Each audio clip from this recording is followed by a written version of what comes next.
Guys, lovely to meet you today. I'm very excited to talk to you about Sanditon season 2 because I enjoyed the first one immensely, and I have seen the first couple of episodes. So I suppose really I need to start with you, Rose, because, you know, for you to kind of be one of the leading roles in Sanditon 2, it must have been such a gift for you as an actor. I mean, she's a wonderful part to play. There's a naivete, she's spirited, and she's resourceful as well. And was that a wonderful part for you to play? Oh God, yeah. I mean, a really life-changing role. I got we shot the first series in 2019, and then kind of the amazing U-turn of being commissioned for a second and third season when we thought it was cancelled was incredible. I remember getting the text on 2020 Christmas Eve from Belinda, one of our producers, saying we've got the green light for 2 and 3. I couldn't believe it. And then touching base with them in the January, and they kind of pitched me where the season would go and told me about, I don't think I've even said this to you, Ben and Eloise. It was this phone call and they told me about the characters, the introduction of Colburn, and it wasn't called Herrick Park at the time, it had a different name, but the two girls and the idea of Charlotte becoming a governess, which I thought was brilliant, and the echoes of Jane Eyre and staying true to the themes within Austen's work. So yeah, I mean, I'll forever be thankful. It was my first leading role, and really has changed my life. And it was really, yeah, it was amazing to come back.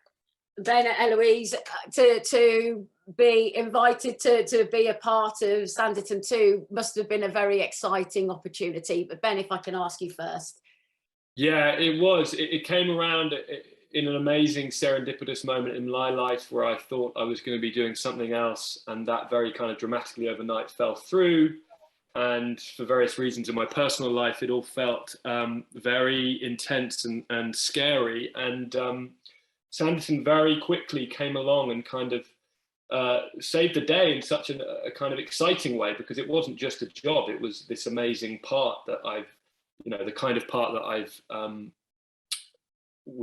dreamt of playing for a long, long time, and certainly had an ambition to play. And so I really relished the opportunity, and I tried it.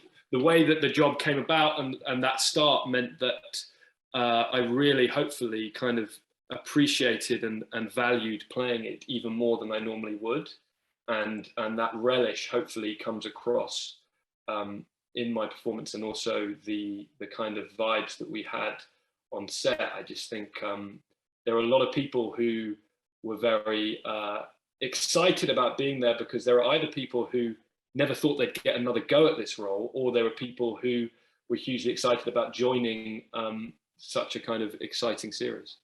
Absolutely. And Eloise, for you, it must have been an exciting opportunity. Yeah, it was. I mean, it was amazing. I remember getting the email from Charles, who sent me the script, and looking into Sanditon, watching a few episodes way before I'd even been cast, but just out of interest, and managed to like become so obsessed with it. And then when I actually got the email that, oh, you know, you're in, we want you to play Augusta, it was kind of like, no way, I now get to be part of a TV show that I actually love. It wasn't just one of those kind of, oh, like, you know, oh, thanks for this one, yeah, great. It was like actually so exciting. And I love period dramas. I think they're so fun. I love the costumes. Rose, come back with me on this. The costumes are like, oh, yeah, in Sanditon, they're just to a T. But yeah, it was so exciting. And I was doing my A-levels at the time as well.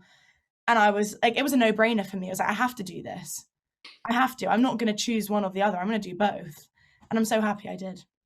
And actually, Rose, you touched upon it. You know, this is Jane Austen, kind of, you know, that's the root of the story comes from a book that she didn't complete.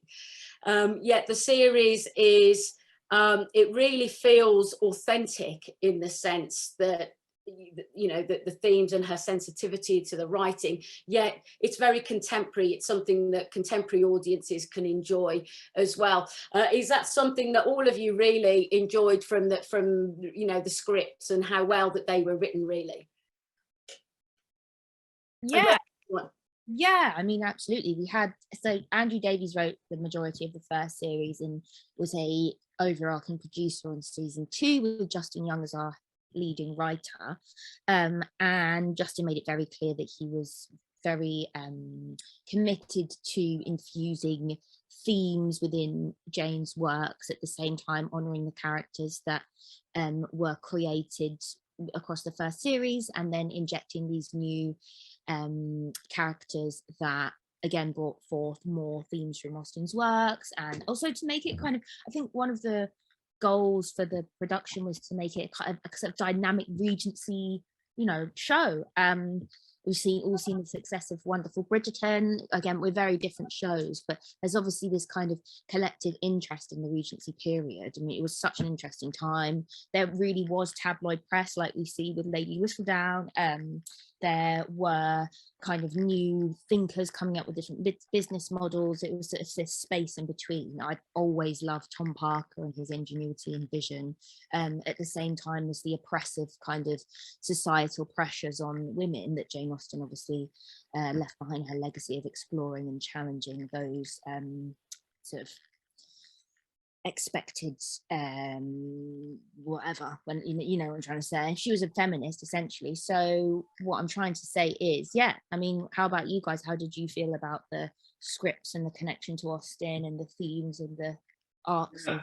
I think just hearing you talk, Rose, what was coming to mind was that what I love about Sanditon is that it doesn't patronize the audience. It kind of treats the audience as intelligent people who may have read a lot of Jane Austen novels or may be aware of the arcs. So it doesn't play down to the audience, but at the same time, it doesn't try too hard to be different or off the wall or kind of change the game. So it really honors so much of what people love about Jane Austen stories, without making it so basic and simplistic that there's no excitement or intrigue.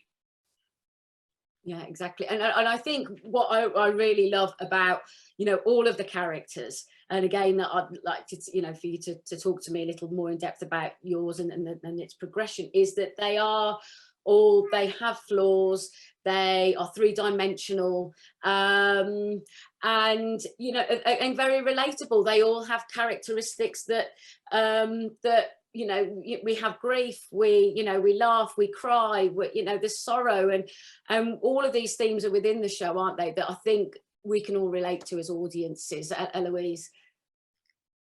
I mean, I think when you step into Herrick Park, in, you know, when Charlotte gets her job as obviously governess for Augusta and Leo, there is this overwhelming sense of this house that's been burdened with so much pain and so much loss. And so, of course, it's no surprise that the people that are trapped in this place are the kind of embodiment of this pain and sorrow. And so when you have someone, like Ben was saying earlier, like Charlotte Haywood, who comes in and has also struggled with this like intense pain of losing someone she really loves, but she has managed to turn her life around and sees this positive vision for the place she's just walked into, you get this sense that things are bad, but they won't always be. And I think that's like a really, really important thing with our whole character, like our character arc, almost like as a family, is that you have Charlotte Haywood who walks in and she basically saves the day, but you know, she's struggling herself as well with the death of Sydney Parker.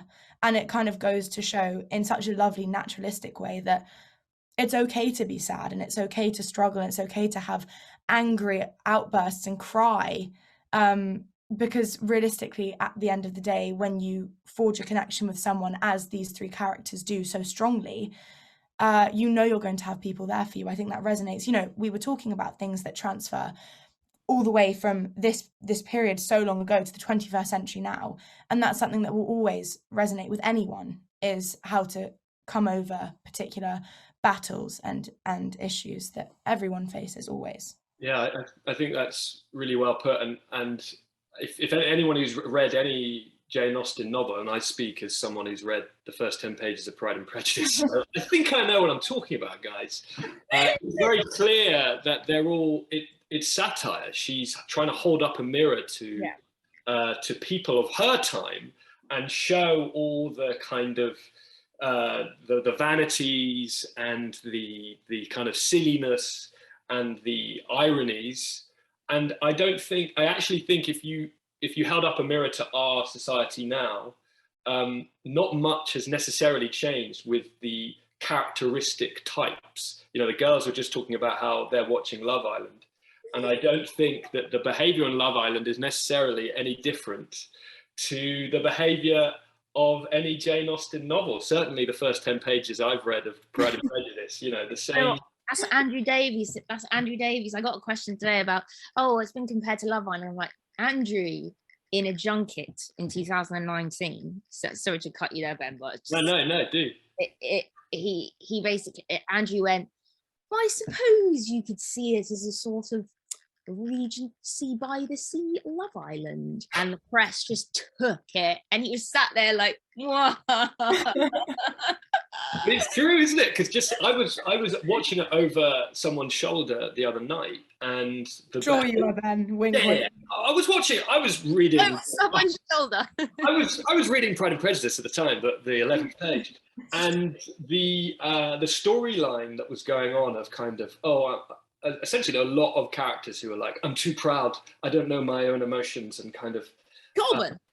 I don't remember anyone licking any tits, or whatever. But certainly, with licking tits aside, there was certainly a lot of like game playing and kind of. No. And the good thing about Love Island is they take away their phones, right? So actually, you're putting them in a microphone. It's kind of like Sanditon. It kind of is a little Sanditon. Yeah. They're putting them in a kind of period piece in a way anyway, because it's a tiny little village. There's no one else to meet. Yeah, that's true. And if anyone's watching this, Lennox is kind of Jax, I guess. Oh, wait. Spoiler alert! Not really, just in the character of Lennox is maybe a bit like Jax. I don't know. I could be wrong. Spoiler. It's a good show. I'm not sure how I can follow this up, really. But so what I would probably say is that you guys have got a fantastic kind of storyline, and I think Rose, for you, your character, I would imagine this now allows us to explore kind of different facets of her personality through the storyline that you have with Ben and Eloise. Yeah, I mean, she's older and wiser and has experienced more. In context of Austen, I always kind of gravitated towards Persuasion because Anne Elliot has had an emotional experience, has had her heart broken, and is slightly older on the opening of the novel. So that's always kind of been the story that I gravitate towards. And I haven't watched it. I don't know if it's out yet, but Dakota Johnson, who I think is fantastic, is playing her in the latest adaptation. So I suppose Charlotte is all of her personality traits that were introduced in the first series kind of lie in the second series with Alison, her younger sister, who's very excited to branch out from our village of Willingdon. She's never been beyond the kind of stretch of the local fields. So yeah, an opportunity to kind of explore a young woman's journey into maturity and womanhood and finding out what she wants from life and who she is, and battling this want for independence in a world that doesn't facilitate or support that. And just, it might sound like a bit of a random question, but for you guys as actors, it's not just about delivering dialogue, it's about owning dialogue. And the dialogue in the show is just exquisite. I mean, you almost want the Oxford English Dictionary next to you sometimes. What was it like kind of taking ownership of that, really? Ben, if I can ask you.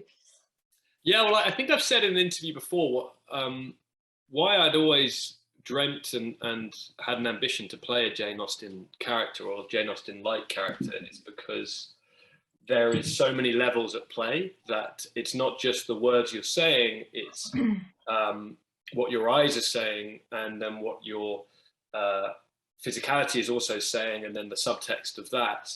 And I relished all those bits, to have lines where what you're actually saying is the complete opposite, and trying to convey that through a line that is actually conflicting it was just a really brilliant challenge for me. And I thought that all the writing led by Justin was really superb, and it gave us, well, me anyway, as an actor, the chance to really get your teeth into it and kind of play it in many different ways. Ladies and gentlemen, you're watching Hey You Guys! Hey You Guys, huh? Hey, you guys. Is that from the Goonies? It is indeed, yes. Nice.